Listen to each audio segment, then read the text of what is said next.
Five star হোটেলের lease বাতিল করে দ্রুতই পার্ক ও খেলার মাঠ চায় খিলক্ষেত ওয়েলফেয়ার সোসাইটি। সকালে রাজধানীর ৩০০ ফিট এলাকায় এই দাবিতে মানববন্ধন করে খিলক্ষেত, নিকুঞ্জ, কুড়িলের বিভিন্ন শ্রেণীর সাধারণ মানুষ।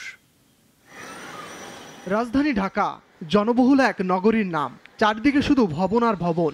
ক্রমবর্ধমান এই নগরায়নের ফলে রাজধানীতে কমেছে খেলার মাঠ ও পার্ক। তেমনই এক এলাকা রাজধানীর খিলক্ষেত, নিকুঞ্জ, কুড়িল। এলাকাটিতে বসবাস কয়েক লাখ লোকের, অথচ নেই কোনো ভালো খেলার মাঠ কিংবা পার্ক।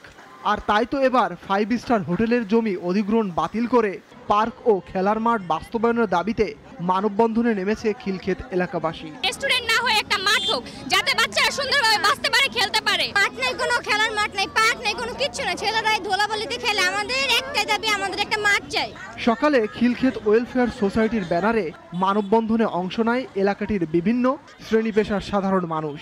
তাদের অভিযোগ, বাংলাদেশ রেলওয়ের অসাধু কিছু কর্মকর্তারা মিলে ফাইভ স্টার হোটেলের জন্য বরাদ্দ দেয় জমিটি। এই লিজ বাতিল করে অবিলম্বে মাঠ তৈরির দাবি এলাকাবাসীর। কিছু অসাধু কর্মচারী একটি কোম্পানির কাছ থেকে বিশাল অঙ্কের টাকার মাধ্যমে অনুমোদন দেওয়া হয়েছিল। রেলের জায়গা, রাজুকের জায়গা, এগুলা ব্যক্তি মালিকানাধীন, এগুলা এখানে যেন অন্য কাউকে বিনোদনের জন্য ফাইভ স্টার করার জন্য দেওয়া না হয়। তাদের লিজ বাতিল করে আমাদের এলাকার স্বার্থে এই জমিটা যেন এই খেলার মাঠ, পার্কের জন্য, অন্যান্য বিনোদনের জন্য, ওয়াকওয়ের জন্য যেন ওনারা বরাদ্দ দেন। মানববন্ধনে অংশ নেওয়া বিভিন্ন শ্রেণী পেশার সাধারণ মানুষের চাওয়া, অন্তর্বর্তীকালীন সরকার দ্রুতই তাদের দাবি দেওয়া মেনে নেবে। ফজলে রাব্বি, নাগরিক, Dhaka. Double million offer Walton fridge কিনে পেতে পারেন 20 লক্ষ টাকা, রয়েছে কোটি কোটি টাকার নিশ্চিত উপহার।